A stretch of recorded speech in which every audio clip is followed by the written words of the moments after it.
Hey, Mystic, and thank you so much for joining me and clicking on the video. If this is your first time here, welcome. If you're returning, welcome back. My name's Teresa. I am the Modern Mystic for Modern Mystics, and I do have messages for you. Today, I wanted to share with you something that I'd actually recorded a little over a month ago now, but I was debating when and how to share it or whether I wanted to edit it or not. Um, I get some incredible insights in meditation sometimes. And this particular morning, I had thought I was going to record some videos outside. And in meditation, it just went like mind blowing, kind of. And I didn't have the camera set up. I wasn't appropriately dressed, any of that. So I couldn't really do the video, but I wanted to capture my thoughts while it was fresh on my mind. So I made a series of voice notes to my boyfriend. So it's a very conversational style. There are a couple of places where after I went back and listened to it, I needed to make a couple of corrections, but not enough that I really truly wanted to edit it because, like I said, it was just kind of free flowing. It does ramble a little bit. However, Yeshua has let me know that basically what my job description is as the nerdy, esoteric librarian. And I say that kind of laughingly and lovingly because it sounds way less pretentious than Anunnaki Oracle Priestess, but truthfully, it's being shown to me that that's kind of where I'm being led to go because there are certain things that need to be called to people's attention. To some degree, we've missed the point of it all. And I'm not saying that it's out of, well, it is out of ignorance. I'm not saying ignorant as in we don't care. It's ignorance because the truth has been hidden. So there's certain things that we kind of have to look at from a different lens. And when I really sat down and started a dedicated meditation practice, and ask for the ascended masters to come in. Yeshua and Saint Germain were two of the first to show up. Thoth was right behind. But over the past year or so, even now, what I initially understood, there's been a steady progression, but things started shifting rapidly as of last summer.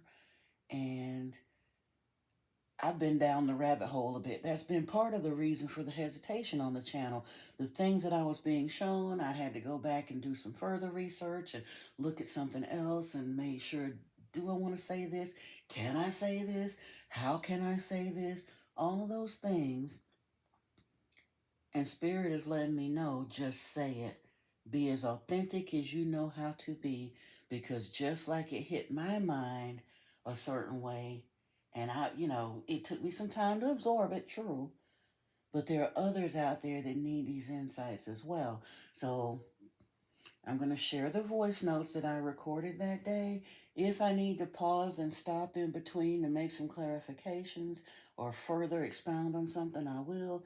But I didn't want to edit that because I was in flow that day when I made those notes. So I just wanted to share them to you in their raw form. And I hope you enjoy it and get some information from them as I did. So without further ado, let's go.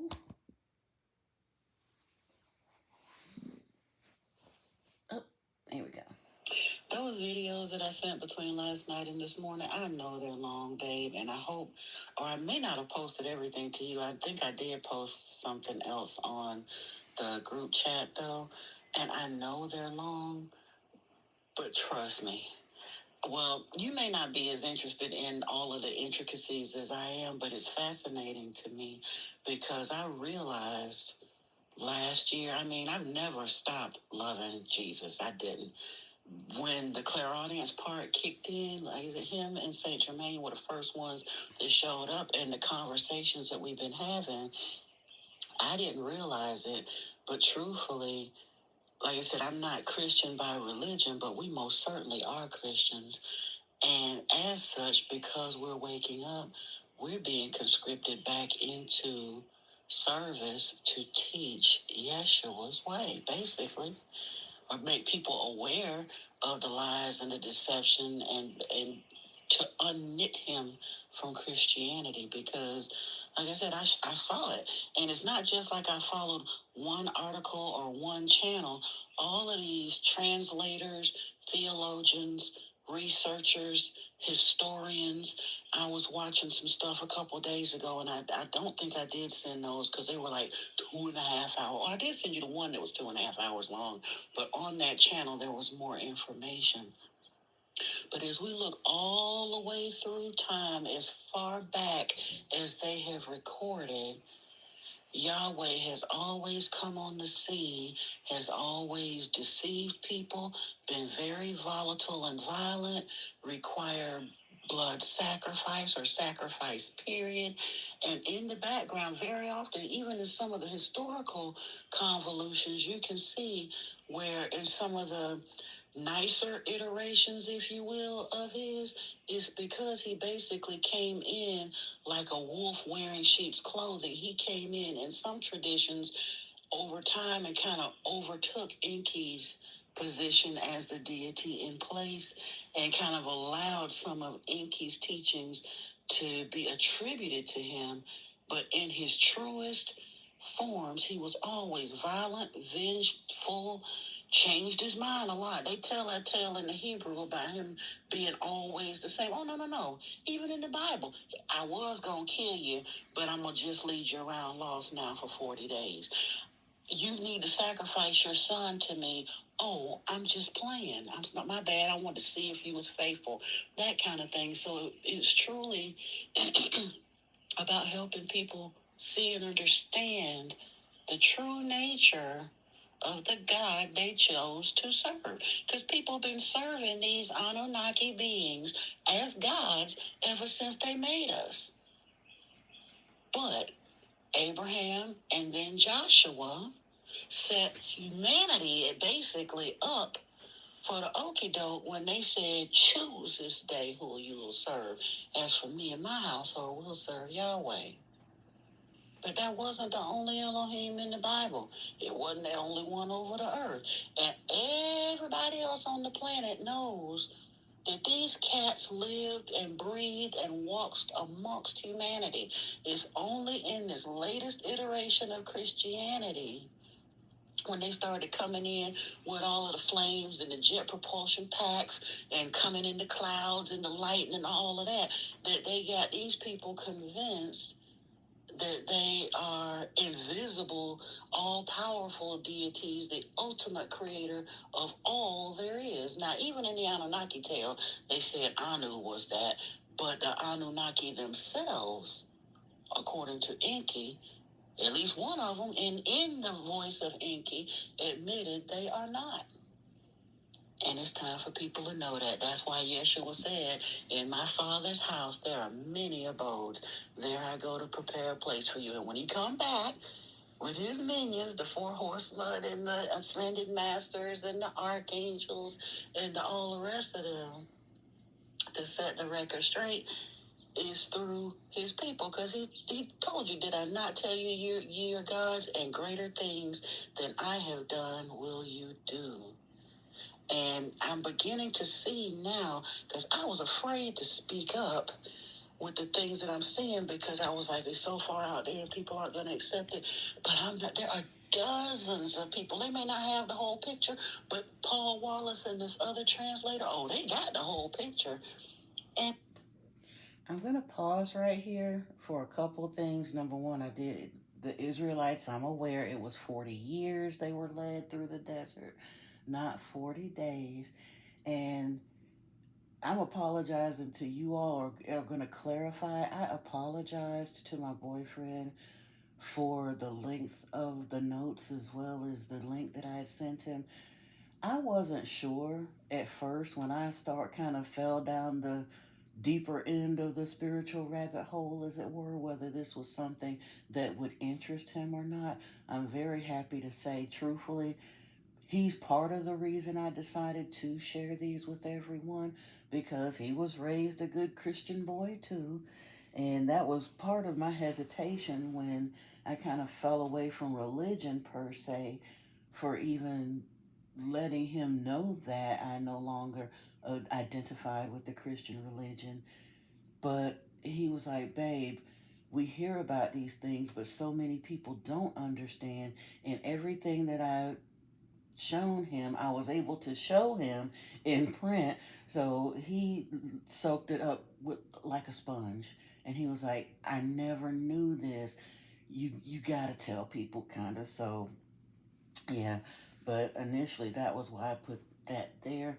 And also, there were some further insights that came later about some of the things I was saying about Yeshua and his ministry and who he was actually pointing people to.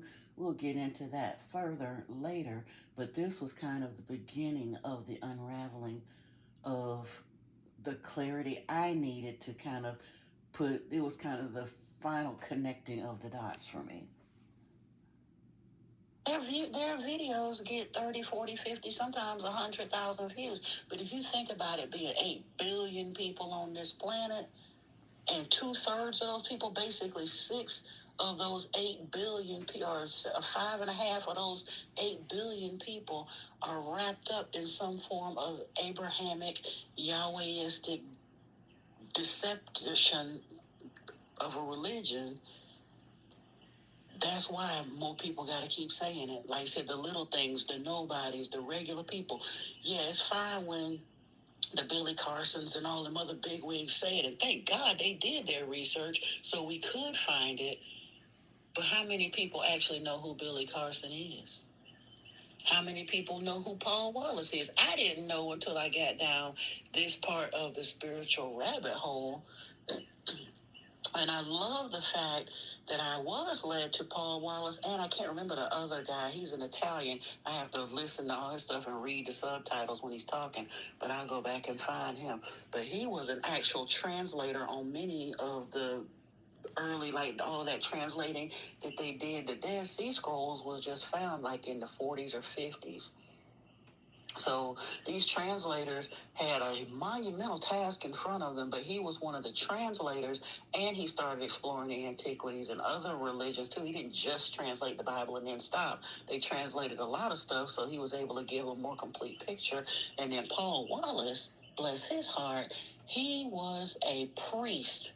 Actually, I think by the time he left the Church of England, he was an archdeacon in the Church of England for like 33 years. So this man was seminary trained and spent his entire life researching this stuff. He know what he talking about. So if he's saying the same thing that it took me 30 years to connect the dots and find it out. Well, not truly a whole 30, but like I said, I spent the last 6 or 7 years trying to connect the dots. But they're all agreeing with what every single one of these absolute, to me, I don't even know how anybody will argue whether they're creditable experts in their field or not. Anybody devote 30 years to something got something to say, and I believe them. So yeah, I'm finding it fascinating.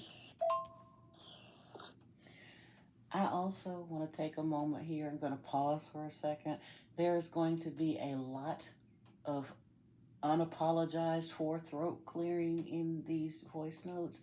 So I'm going to apologize for it now.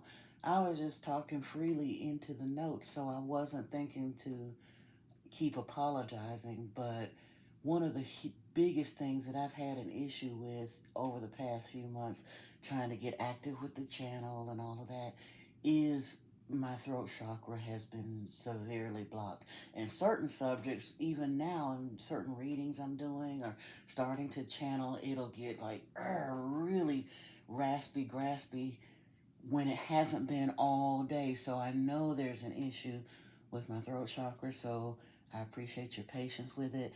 And for any throat clearing and all that happens in here, I genuinely apologize. But the only way to heal my throat chakra is to use it. So bear with me. Okay, we'll continue. Which is kind of funny because as a kid, I hated reading the Bible. I guess because the way Mama and them went about it. Like I said, I've been reading the Bible since I was 3 years old, and we had daily and weekly Bible study assignments. Had to remember certain verses, and then we had the book study on Tuesday night, and the Kingdom Ministry School on Thursday, and then the Sunday thing, and then uh, the actually I used to like the conventions because we got to go somewhere for a couple of days. So twice a year we'd have what they call a circuit assembly, and then once a year they would have what they call a district assembly in the summertime, which was usually like a 4-day event, and the circuit assemblies were 2-day events. But it was always but it didn't make sense to me because of the way they were doing it.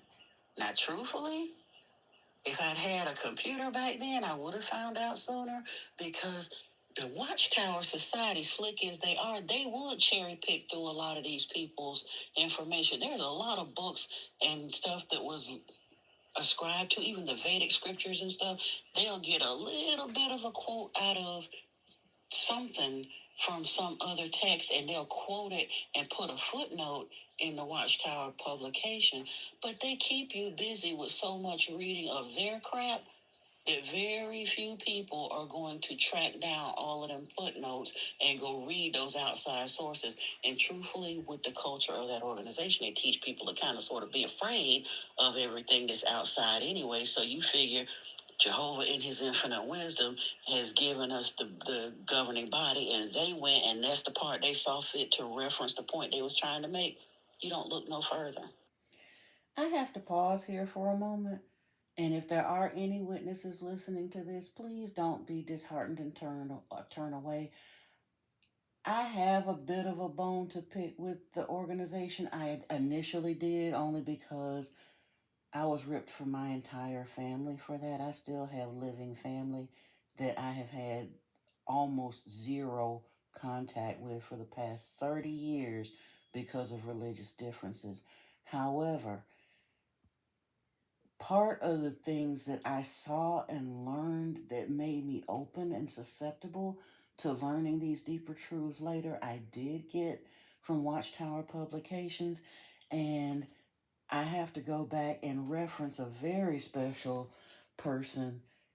Raymond Franz wrote a book called Crisis of Conscience. If anyone is truthfully wondering, because I still haven't even finished the whole book, I didn't really need to. By the time I finished the first 3 chapters, I was sobbing in tears because I realized that a lot of those beautiful researchings and footnotes and things that were all jam packed into the publications, he was on part of the writing teams that did a lot of this research. And then the things that he was learning, he took exception with and he took exception to the society's teachings and went to the governing body with the things that he was learning that didn't mesh up with the things that they were teaching. And rather than them adapt their teachings to the truth, they branded that man a demon and apostate, disfellowshipped him, and painted him as a monster, had witnesses terrified. When that book was published, they literally had lectures around the country, even up to, they had a special letter that went out into the congregations. And that year, I think they mentioned it again at the district conventions to demonize that man's name, to make anyone afraid to read it, because he had found the truth out and was trying to share that what they were teaching did not align with what the research proved to be, and they shunned him for it.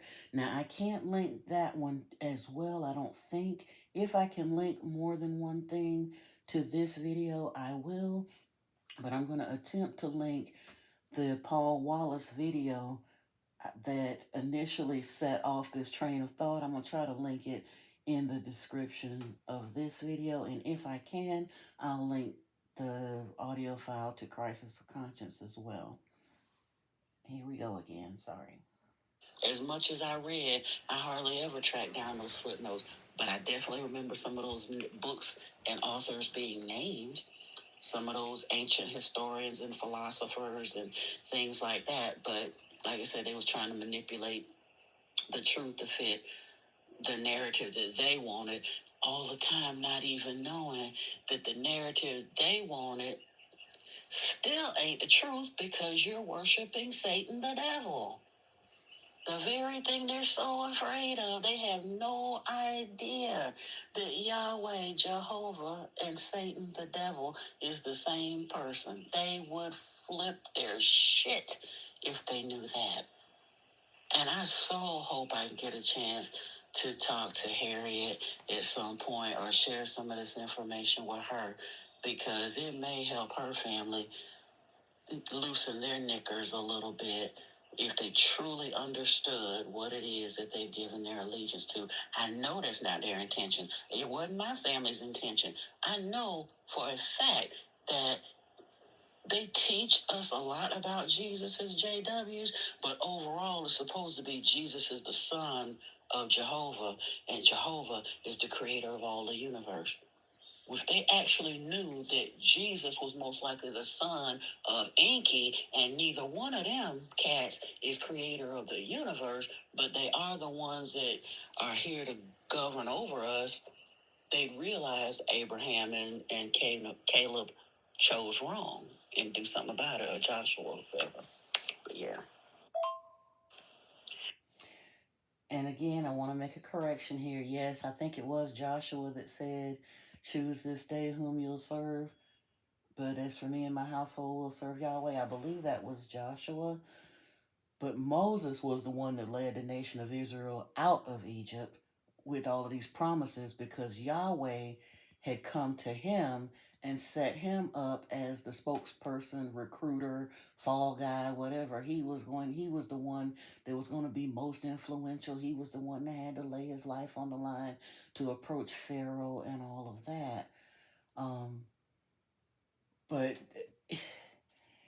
yeah, it gets wild, and the reason I said, and I'll we'll go back and look at the scriptures later, but there's part of Yeshua's ministry when he's telling the Jews, you don't know my Father, because if you did, you wouldn't be doing this, this, and this, and this. And you have to remember, the Jews and Christians both worship Yahweh. So he was not saying you don't know Yahweh. He know good full well they know Yahweh. He said, but you don't know my Father.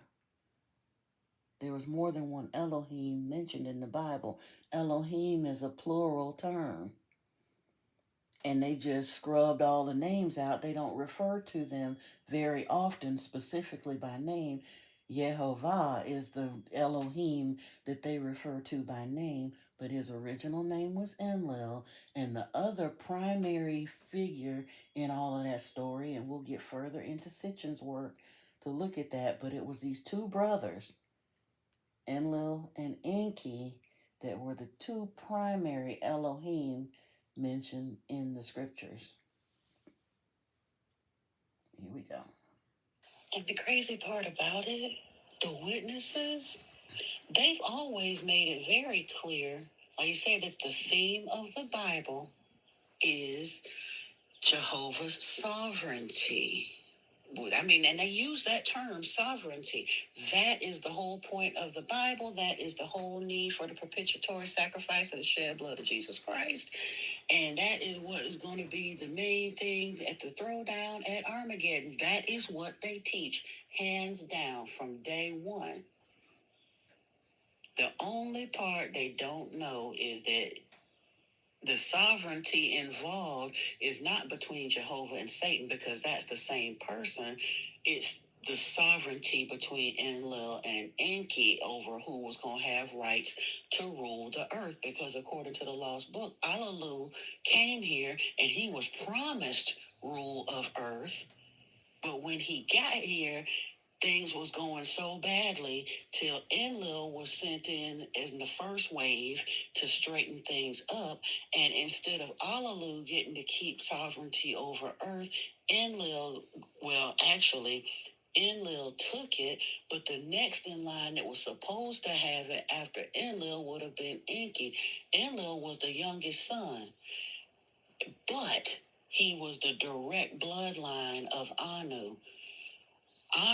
Enki was an older son, but his mother was not of the bloodline to make, however they did the bloodlines back then. I think she was a consort or something. She was not an arranged royal marriage. So Enlil, on Nibiru, Enlil ranked higher in succession for the throne than Enki did, but he was always about power and control and was vengeful even on Nibiru. And Enlil and Enki had a blood feud, basically bad blood between them anyway, because Ninhursag, Isis, was in love with Enlil, but for whatever reason, he never wifed her up, did whatever. She was forbidden to marry from some royal decree back on Nibiru, but Enki had her son, I think it was Dumuzi, was Enki's baby. So she was in love with Enlil. Enki slept with her instead and challenged him. So this battle that we're dealing with, everything here on earth, it is absolutely an issue of sovereignty, but it's an issue of sovereignty of Enki over Enlil. Now we can get caught up in their personal romantics and where they chose to put their tongue, because that's how they impregnated women back then, with their mouth, not their penis. But at the end of the day, that ain't got nothing to do with it, because we've put our morality over theirs. Enki already understood that the morality on Nibiru was shit. That's why he was trying to teach us a different way. But if we choose to stay under Yahweh rule, with the same thing that happened to Nibiru will happen to us, and we're going down the drain really, really fast. Have been ever since they turned him back loose. They think that 1,000-year reign in Revelation of Satan, when he's let loose on humanity, they preach and teach that as a future thing to happen after Armageddon. I have to stop here, because that was one of the more serious misstatements that I made. The 1,000 years is a reign of peace after Armageddon has ended. The scriptures don't indicate the exact time amount that Satan would be let loose upon humanity. It just says he'll be let loose for a time to do his worst, and then he will be destroyed at Armageddon. The reason 1,000 years keeps rushing in my head, again, I have to go back to my religious upbringing, where Jehovah's Witnesses acknowledge that everything in the Bible isn't literal, but there's a scripture that says a day is unto the Lord as 1,000 years, and 1,000 years as one day. So, like I said, when I was talking and not really thinking about what was put before me, I was thinking about the time period that Satan would be loosed upon the earth to be 1,000 years. But truthfully, and it has been, I mean, if we look at what's happened through history, and I think I get into it later on in these notes, it's been roughly about 1,000, maybe 1,100 years at the most or so, since world events would seem to indicate that he was loosed back onto the earth and has had power and control. Maybe, but I doubt it, because I honestly think we're in the 1,000. We've been living in the 1,000 years. I think the 1,000 years came around the time when the church just shifted the timelines to launch us out of the Dark Ages into the Renaissance period. There's 300 years of history that they cannot account for, that they shifted a timeline, just decided to change the history books. They've been doing that for the last 1,000 years. They've been just writing the history books as they chose. They were not nearly as careful as the folks that we see now. I mean, from the ancient text, they were more careful about what they wrote. And even that was politically influenced, I'm sure. But this just making up shit like they do here now in the 19th and 20th centuries. It wasn't quite that bad back then, but it's always been an issue. I also want to insert here that was one of the things that always struck me as a child, and I would encourage any thinking person to stop and reconsider.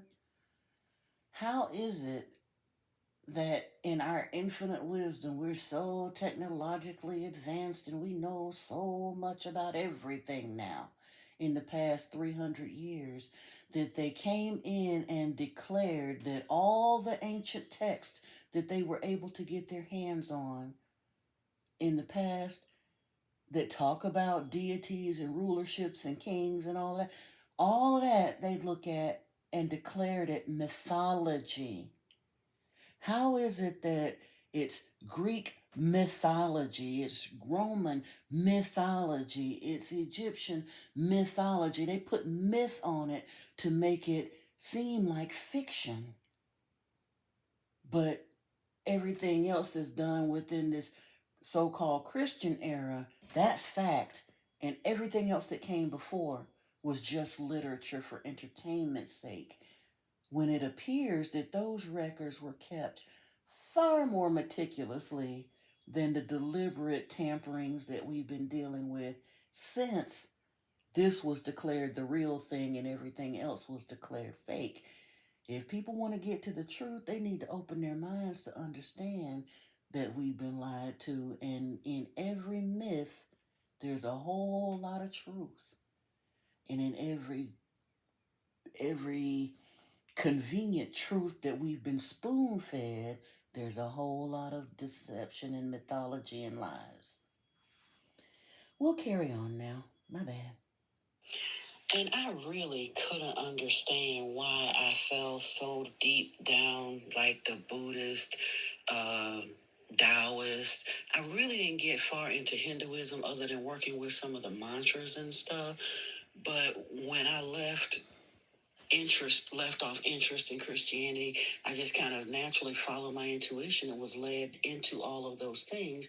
And then it kind of dawned on me, wait a minute, they're saying the same thing that Yeshua was. And that's when I realized a couple years ago, if people stop looking for God and look for Yeshua, they'll find him everywhere, basically, except the Abrahamic religions.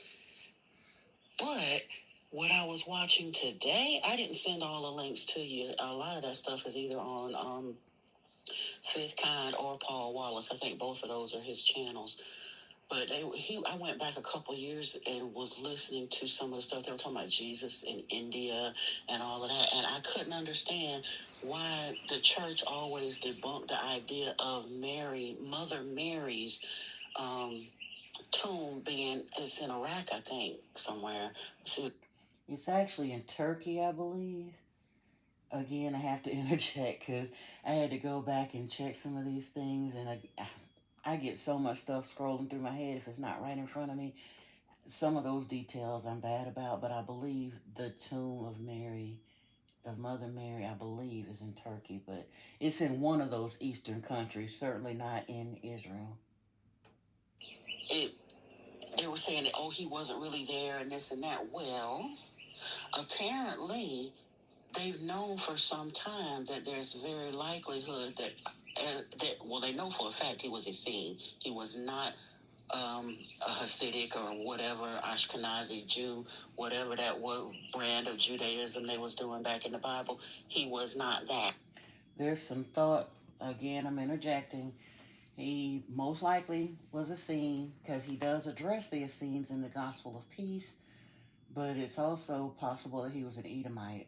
But in any event, like I said, he was none of the sects of Judaism that were being practiced before Moses pulled them out of Egypt and what was moving forward into what we see as traditional Judaism today. He was branched off into a sect of Judaism that was very peaceful, was not into the sacrifices and the this and the that and all that other stuff. So the Jews didn't like him either. Like I said, that's why the Jews were the ones. Yeah, the Romans killed Yeshua, but the Jews were the ones that put him up to it. They were gunning from him from the moment he set foot back in Jerusalem. They ran him out basically at the age of 12, and when he came back at the age of 30, they were gunning from him from day one. And we'll go through it's right there in the Bible. They were on his heels immediately when he came back. No love for him at all. He was a Jew by blood, but he was an Essene by birth. And the Essenes did believe in reincarnation and all of that, because some of the Essene texts talk about, actually, even in the Bible, when the Hebrews believed in reincarnation, because they said, "Who do you think I am?"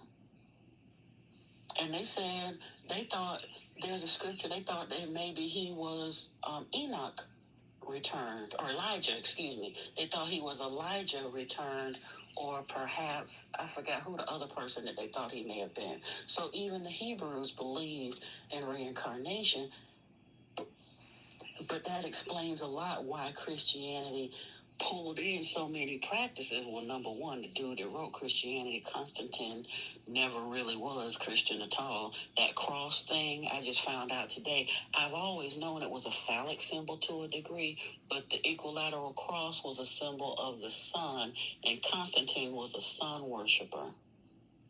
And then they flared it out to do like the Anglican cross, and then later on, all of the saints and stuff are shown with the halo with the cross in it, but that was a throwback to sun worship. SON. It had jack to do with Yeshua as the SUN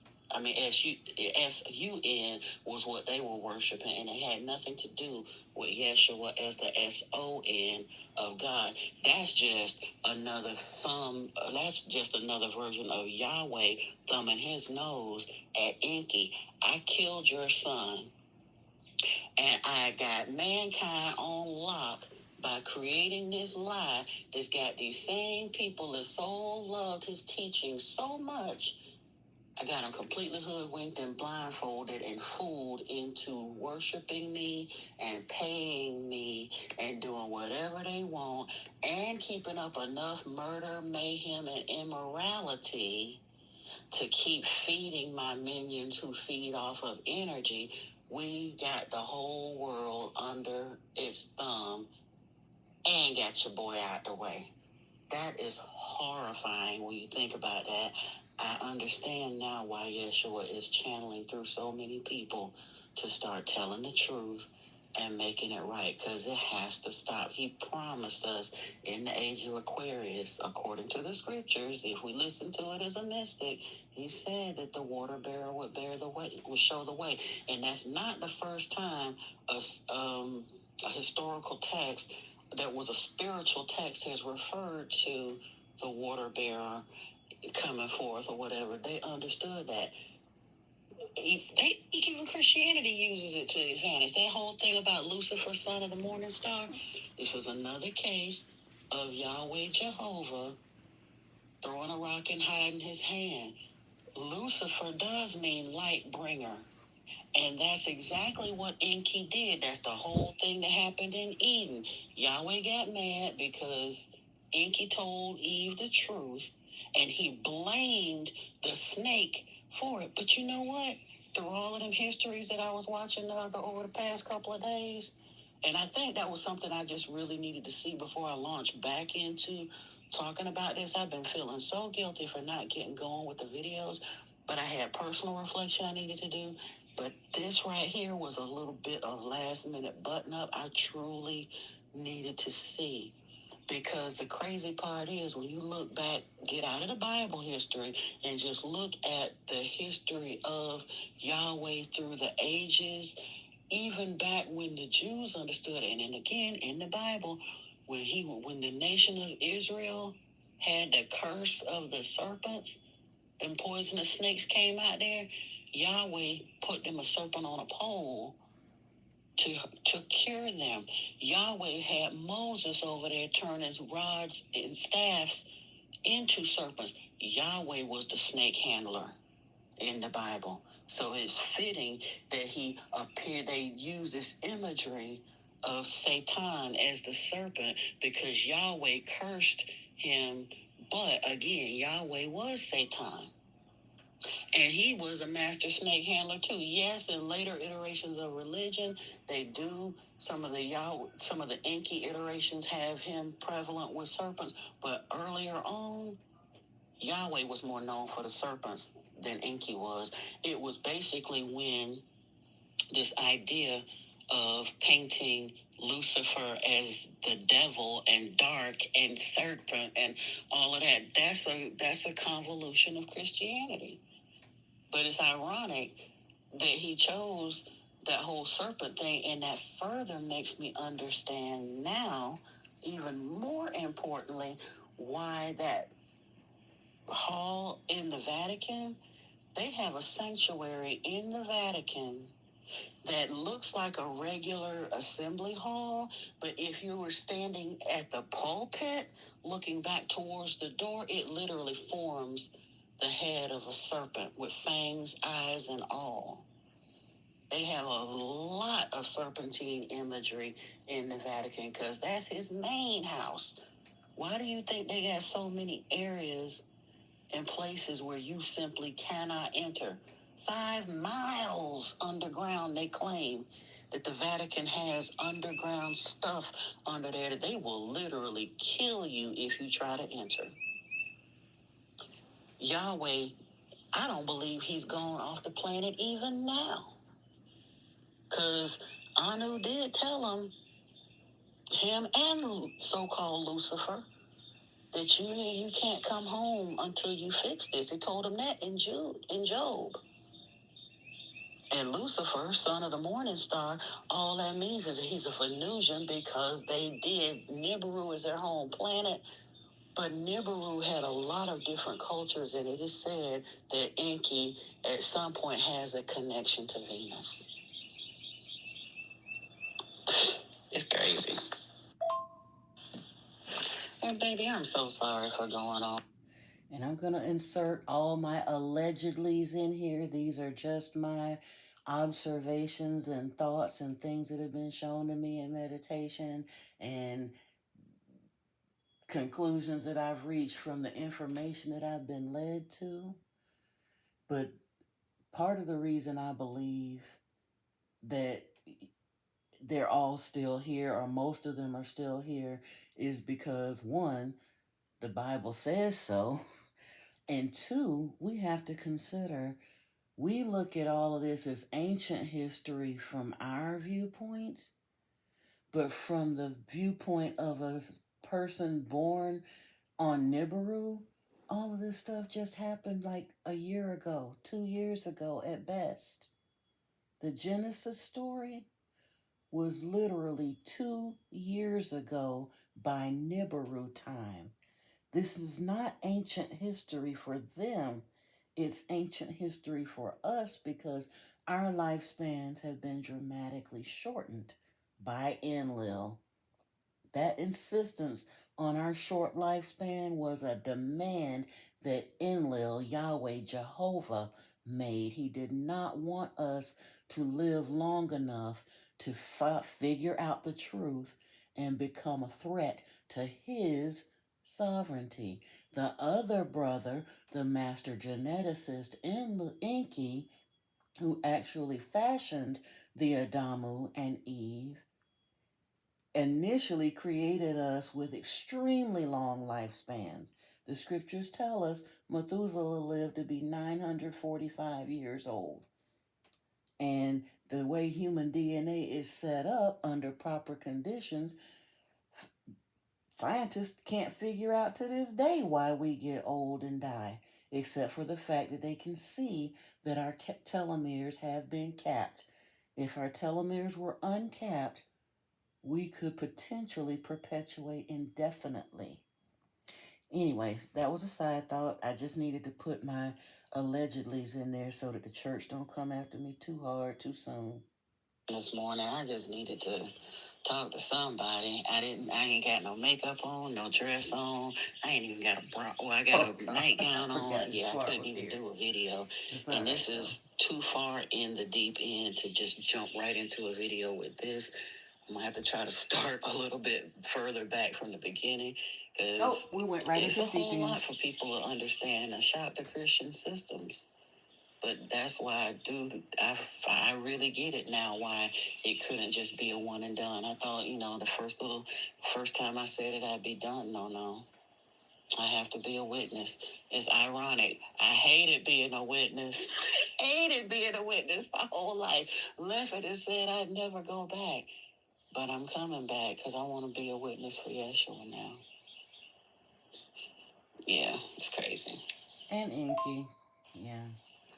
But thank you for letting me ramble on this morning, and I hope you get something out of it. I know I probably repeated myself on several of these things because the more it's like more things keep clicking into place, but then it takes me back to another place, and then I remember something else and how it fits in. That's why I'm having such a hard time saying it now. Before, I was just scared to say it.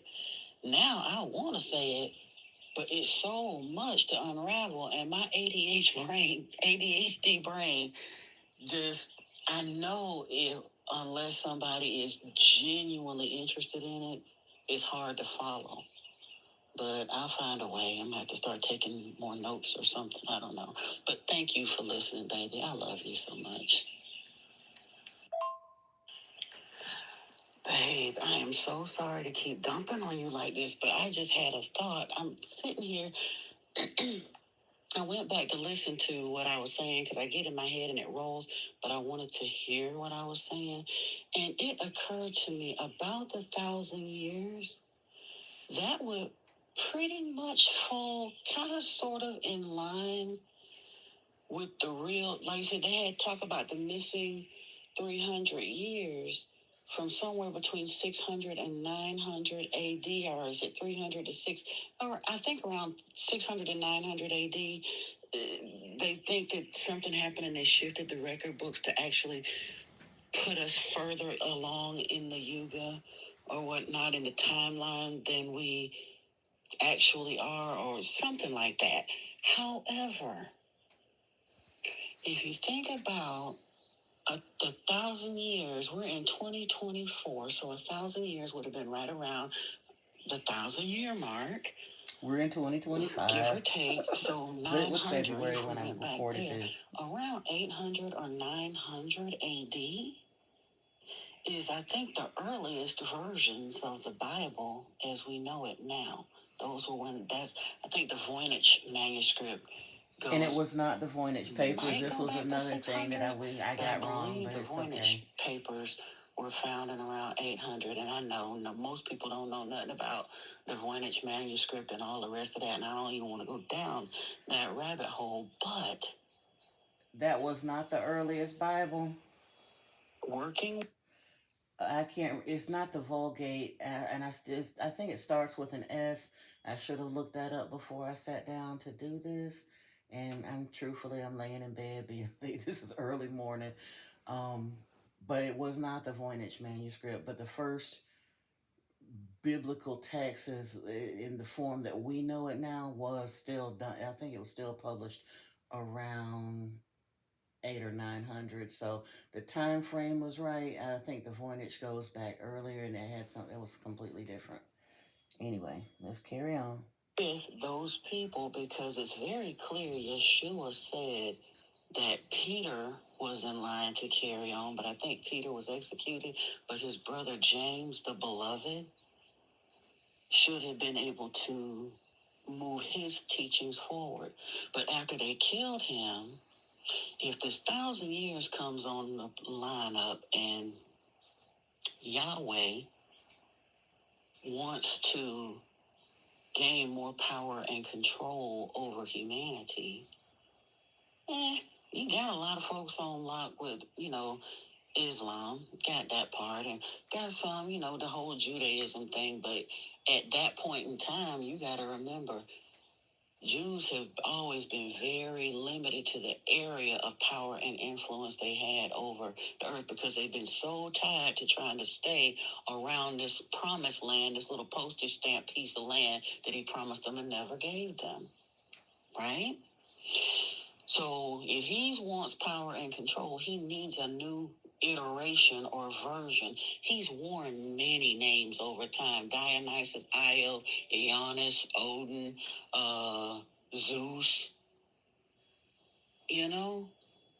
So why not revive Jehovah or carry this Yahweh thing, Jehovah thing forward by linking up a lie spun off the shed blood of Jesus? Why not? Perfect way for him to launch himself back into society and still continue to thumb his nose at his brother. Wow. And again, when I say that, and it's hard for me not to get a tone of irritation in my voice when I say those things, because that is the ultimate betrayal. These people, in their zeal for Yahweh worship, and actually, the Romans didn't even have any zeal for Yahweh worship at the time. They got rid of Yeshua because the Jews, in their zeal for Yahweh worship, hated him so much they did not want to hear the things that he was saying. He was saying, you got it wrong. You're not supposed to be doing it this way. This God that you're worshiping is leading you astray. If you knew my Father and the things what I'm trying to teach you, you would pick up your cot and follow me. This is not the way. And they hated him so much that they complained to the Romans, who didn't care one way or the other, but they went ahead and dispatched of him for them on this trumped up mess that the Jews came up with. And then the God that the Jews worshiped, when he was let back on the earth, when he went on his power grab around the planet, comes back in and tells this bald-faced lie. Y'all are so sinful and all of that. All you deserve is destruction, but I love you so much that I sent my son here to die for your sins. How does that even sound?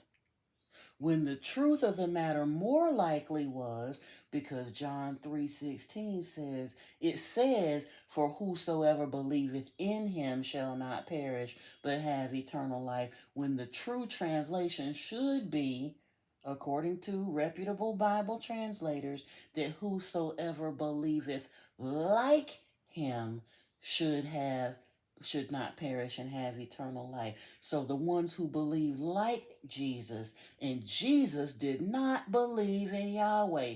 Jesus was trying to point people as far away from Yahweh as he could get them. And that's why they unalived him. So for Yahweh to come back and absorb Jesus' death and take credit for it is literally spitting in the face of Yeshua and his Father and King, in my humble opinion. Mind blown. I knew they're still around, but I didn't think about physically. But that would make a whole lot of sense why the Catholic Church is the most lucrative, it's the richest organization on this planet. Regardless of all, they could splinter off 1,000 different denominations of Christianity. The Catholic Church got all of that on lock. And there's so many areas of the Vatican that you cannot get to, you, me, or nobody else.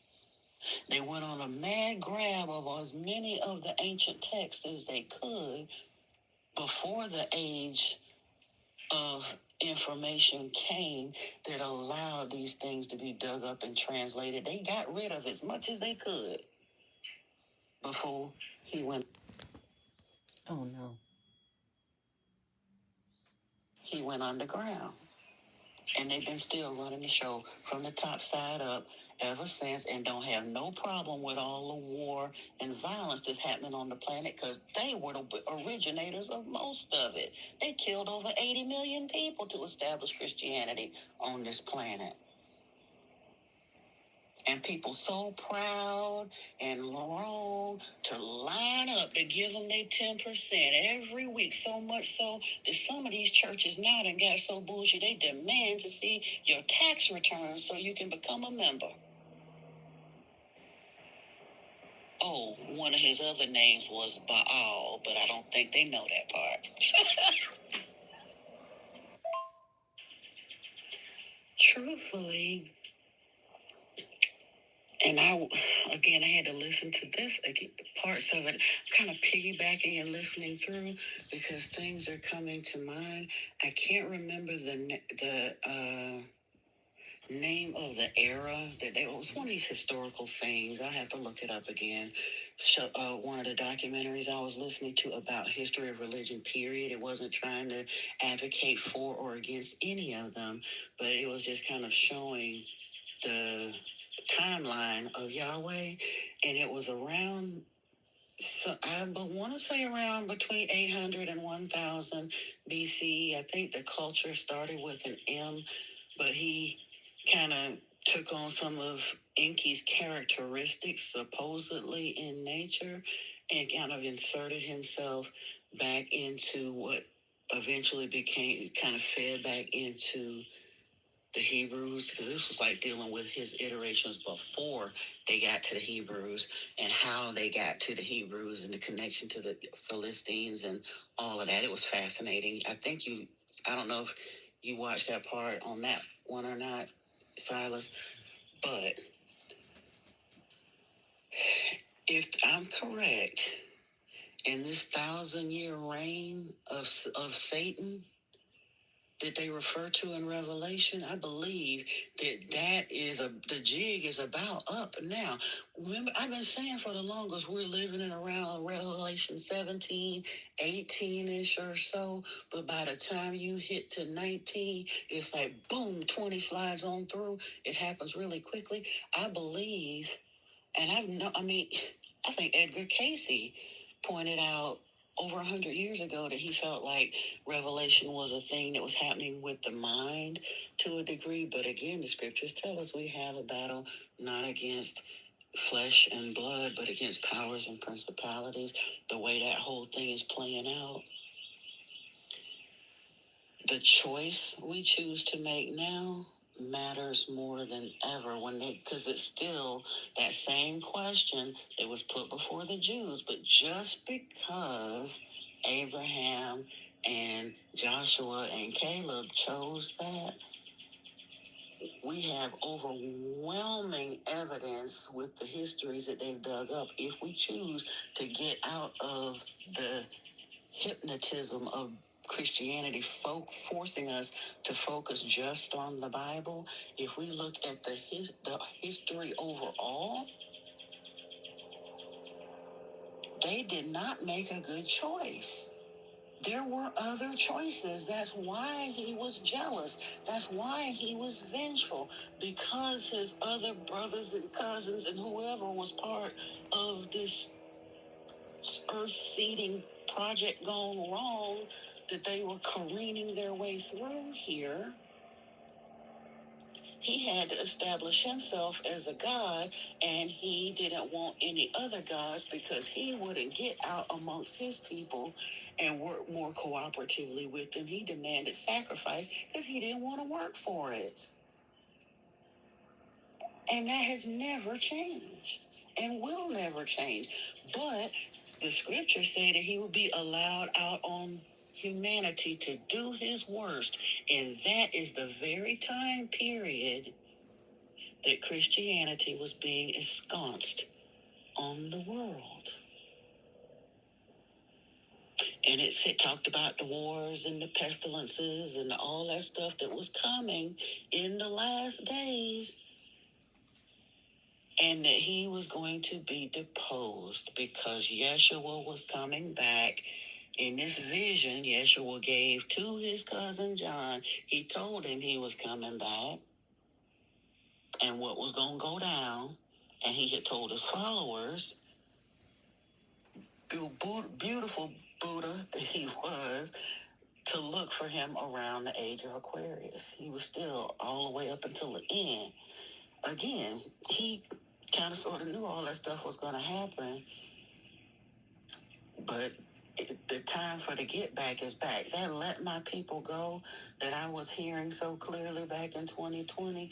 And at first I thought it was a conversation from Yahweh. It was not. That was a conversation from Enki. It is time for Yahweh to let all of his people go. The people who have been bamboozled and flim-flam all around the planet, to at least get the opportunity to get real information and make a real choice by understanding the true nature of the God they choose to serve and the way the lie has been manipulated and who and what they really truly are. If we can unplug our worship gene enough to understand that, and if we choose something different. I want to pause here for a moment and go back to the statement I made just now about Yahweh, Enki saying, "Let my people go." That was in 2020. I spent that year, basically the entire year, once the pandemic shut everything down, instead of panicking and all of that, we were home anyway. I spent that year barefoot meditating daily, sometimes for hours a day. I had nothing else to do. I had spent time split between salt baths and meditating, either sitting on the porch outside. Most mornings I would get out barefoot and meditate out in the grass and then take long, long salt baths. I asked for my spiritual gifts to be open to me. I was doing guided meditations and self hypnosis to call in my guides and open my clairs and all of those things. And I wasn't sure it was working until my clairaudience kicked in so hard. Like I said, I started hearing some things that I genuinely did not know and had to look up the answer online to understand that I was actually hearing spirit, because I heard stuff, but anybody that knows the clair is it's still in our heads. I don't hear something outside of me. I'm hearing it in my head. So at the time, this was all very, very new to me, and I wasn't sure if I was making it up or whether I was hearing spirit. But that morning, or over the course of that couple of days, I was hearing, "Let my people go. The revolution will not be televised." And then I had a conversation with Yeshua on the porch one morning where he said, if I did come back here physically, there's not one church on this planet that I would be affiliated with. I'd sit down and braid another whip.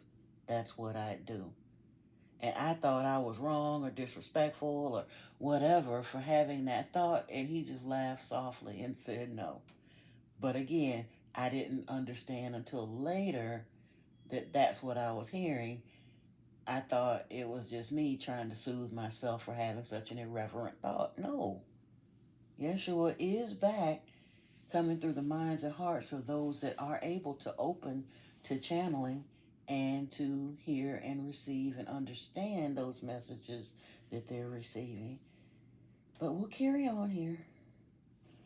Because they knew. They knew. At the end of the flood, they knew another calamity was coming, and the only way that they can truthfully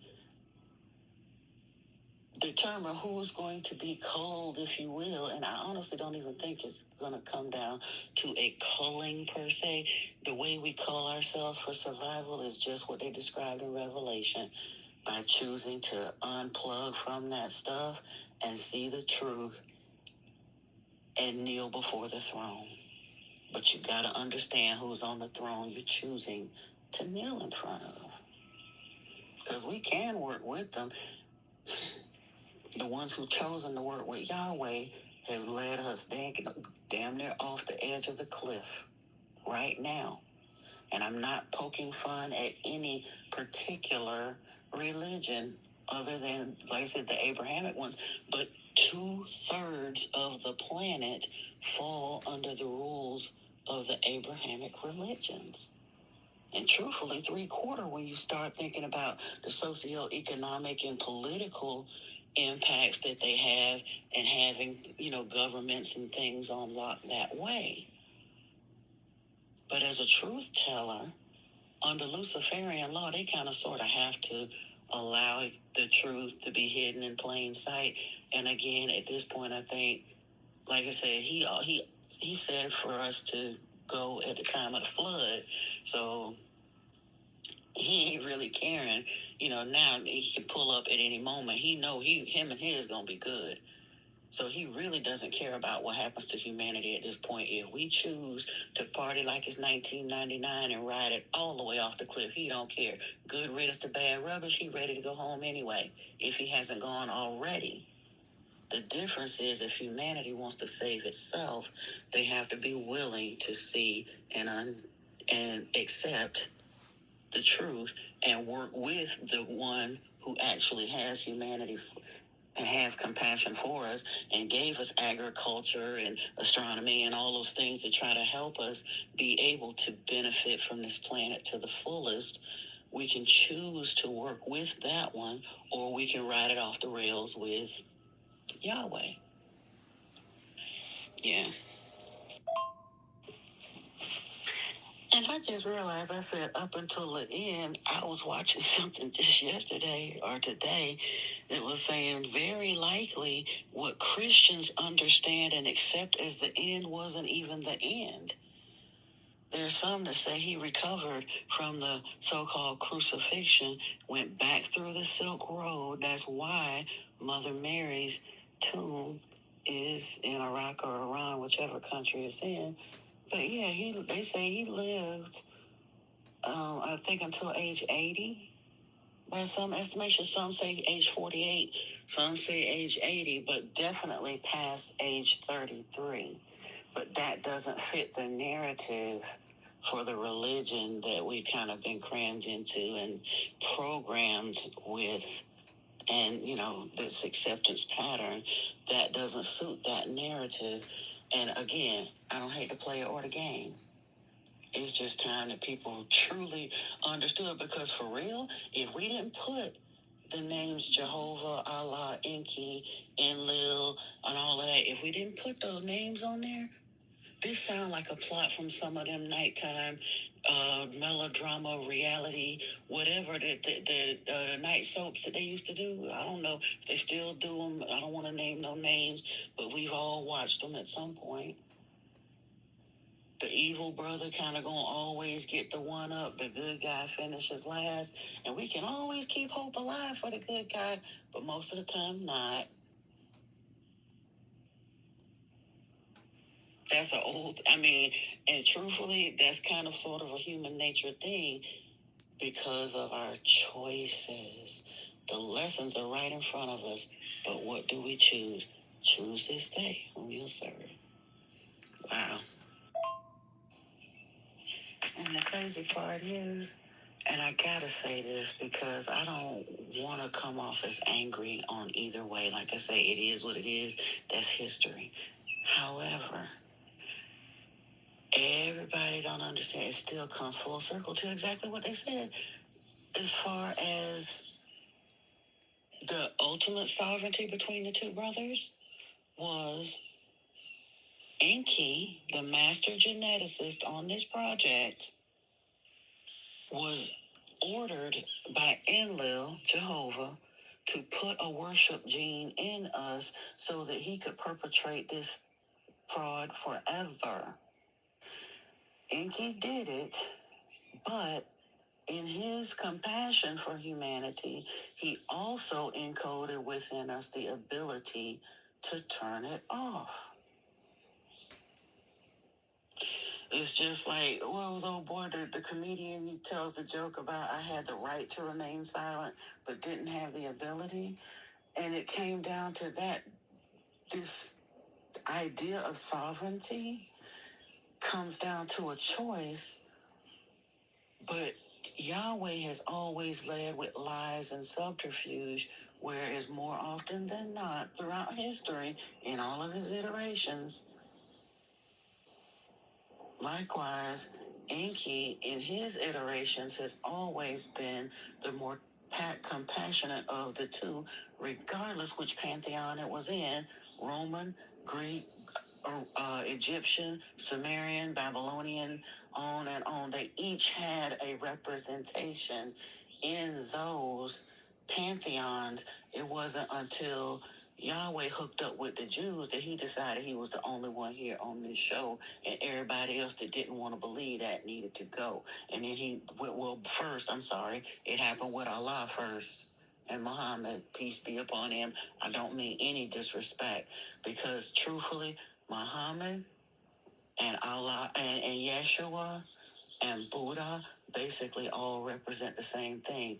Men who, through the blessing of their circumstances and their want and love for knowledge and truth, allowed themselves to be led within for whatever reason, however it came, and reached a point of enlightenment to truly be able to make a different choice and work hand in hand with Enki. The teachings, everything that they were putting out are more along the line to that. And in each instance, what I'm not sure about the different Buddhas, because they talk about that, but in the Abrahamic iterations of that enlightened scenario, both of the ascended masters that did that were unalived for teaching what they needed to teach. And then their teachings were grossly manipulated and distorted and polluted into an iteration of Yahweh worship, when neither one of them was trying to point. That was not the Father that either of them were pointing to. When Yeshua said God is love, he was not talking about Yahweh. And that's the part that each person who does believe they owe their salvation to the God of one of the Abrahamic religions in the information age, it is my sincerest desire that each one of them truly, however it means to them, get an opportunity to know the true nature of Yahweh, expand out of just the church religious material that's printed by the church you belong to. Follow the trail, the paper, stone, papyrus, whatever rock cliff trail of the entire history of the deity you serve. And then, if you still make that choice, God bless. But after I saw what was everything, and understood the issue between the two brothers, I have to stand by Abraham and Joshua chose poorly, in my humble opinion. What kind of God? And I'm sorry, this is where y'all gonna get me. I'm going into the realm of what people want to say is blasphemy. But again, my understanding of them as God's lowercase g allow me to say this with full and clear conscience, because it's only what's in the material that y'all won't read, that the nerdy librarian bookworm went to go read. But again, I feel thankful that I was led to it. However, what kind of God? We've seen several instances in the Bible with him prompting fathers to unalive their children. And the whole premise of this latest iteration of it is he loved us so much that he was willing to unalive his own child for our salvation. What kind of God demands another human sacrifice for salvation? That very idea is pagan and preposterous and completely evil. However, it has proliferated throughout time, I get that part. But that's not the God that Yeshua was pointing nobody to. It's just the one that Abraham and them were worshiping. Murder, a lot of murder, death, kill. And yeah, and I hope I don't get in trouble for that, but it's the truth. That concept boggles my mind. And we were talking one day about the symbology even behind Christianity. Where do you get devotees that are so brainwashed that they think that the idea that this beautiful man was unalived to pay for their unworthiness that was put upon them through no fault of their own, through the luck of the draw, because they came through the bloodline of what we're told Adam and Eve? God didn't see fit to rectify none of that, so we all come here dirty because of his experiment gone wrong. That's what we're told. And then, but he's going to fix it thousands of years later. He loved us so much that he sent somebody to come in, his own son, to come in and teach us a better way, and didn't provide no guards or nothing. No, he's a God, but he sent his son without no protection against the people that were going to hate him so much that they unalived him. And then those same people that were allowed to unalive him turned around and used him as the mascot for the latest iteration of Yahweh worship that says they're supposedly somehow going to link the Hebraic Jews into the wave of where Yeshua was trying to take the people, because he was also a Hebraic Jew. Not a religious one, a genetic one. Religiously, he was in a sect of Judaism that had long since gotten rid of animal sacrifice and all of that other stuff. They wasn't banging with Yahweh. Not their scenes, not really. They had to get along as a peaceful people in a land full of bloodthirsty people, but that was not what Yeshua was about. And he was so vocal about it that his family literally had to get him out of town at the age of 12. And he was sent right back to his father's house into the east to study under Babaji and to study under the Tibetan monks and to study under various things. He was sent on years of spiritual exploration to truly understand the nature of what was happening here. And when he was sent back into Jerusalem and went through his initiation, that 40 days in the wilderness, and became Christos through his final initiation under Enki, the 40 days belong to Enki. And that's in that mystical school, they just do. And rightly so, because you have to purify the body. Yeshua told us this kind can only be removed by prayer and fasting. There are some energetic bonds in this 3D reality that will not break from us until we do that. And for the level of connection that he was seeking to go from being Esau to a Christos, he went into the wilderness and did his initiation, came back out, doing all of these things to help humanity, and they quick fasting in a hurry. 3 years' time, let them tell it, unalived him for it. Because he said you turned Father's house into a den of thieves. So they strung him up, concocted a tragic, beautiful salvation tale around what they did to hide the dripping of it off of their hands. And then got these people so bloodlustful that the symbology of the religion is his broken, speared, impaled body, either somewhere with the wounds showing or still hung up on the weapon. Around their necks, tattooed on their skins, on the tops of their churches, everywhere, and brainwashed into believing that that's a beautiful thing. That's the nature of Yahweh.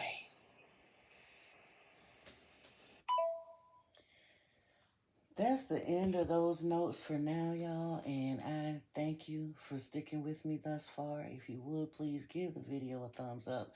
I just had to get some of these things off of my heart, so to speak. When I first realized I was undergoing initiation back in October, and I was all gung ho to start talking about this, that, and the third, and I started out from a sort of a hurt, angry place. But that morning, I don't think I'll ever forget that date because it was October the 20th of 2024 when it dawned on me sitting at the table in my daughter's house that my entire life I had tearfully and prayerfully wanted to know God. And that morning, it dawned on me, and like I said, the thought kind of came through. It was a long ride, but I learned the true nature of Yahweh. It was just very painful because that is Yahweh's way. Promises unfulfilled, a lot of things that seem one way and turn out to be another, a lot of bait and switch, a lot of subterfuge, all throughout the Bible, all throughout history, through all of the pantheons and iterations that he has been known to us. That is the true nature of Yahweh. And then over the next few months, I started hearing more and learning more about Enki, so that we come back to this whole thing of choice. Because truthfully, if we are living in Revelation, and many, many, many millions of people agree that it looks like we are, and even the scientists and all their iterations, they stopped looking into Looking Glass, because even though they understand that timelines are converging, realities are shifting, we got Mandela effects popping up by the hundreds, they stopped the project because no matter how they tried to tweak it, at some point past 2016, all the timelines began converging no matter what the choice. It looks like there's a fail safe in there somehow that is going to eventually lead us to the very conclusion that was outlined in the scriptures, except people have misunderstood what is put there because of the spin that religion has put upon it. But I'm being shown something different that is truthfully a very, very beautiful, bright future indeed, despite what it looks like, despite how dark it gets before the dawn. It's not what we think it is. And I'm being called on to speak on that, to continue speaking the things that Yeshua wanted his brothers and sisters of humanity to know. So initially, I was going to make a video called A Sincere Apology to All My Christian Brothers and Sisters. And then I wanted to include my Muslim brothers and sisters and my Jewish brothers and sisters as well. But the only thing I really have to apologize for is that it took me so long to get over my own fears to be able to say these things. First, I needed to get clarity, and then I had to get over a measure of fear because I realized this thing got serious now. They killed Yeshua for trying to say these things, and people are just as belligerent and bloodthirsty and panting after, just as zealous or fanatical after Yahweh now as they were when they killed Jesus for trying to tell them the truth. But the funny part is, I am an empath. I'm a Yoka, a true INFP, or actually I'm an INFJ, excuse me. But I'm a truth teller. So regardless of what happens, regardless where this road leads, once I found out the scoop, I got to spill the tea. I got to.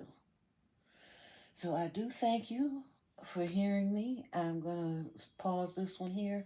I do have one that I have some notes upcoming on that some information that was shown to me or insights that I received, my thoughts on who the Antichrist might be.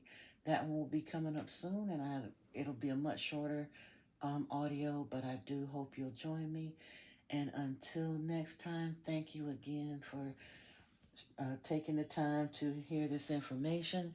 If you got something from it, please comment, like, subscribe, give the video a thumbs up.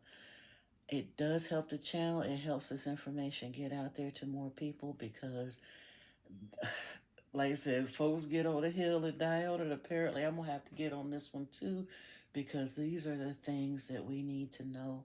The next generation needs to know.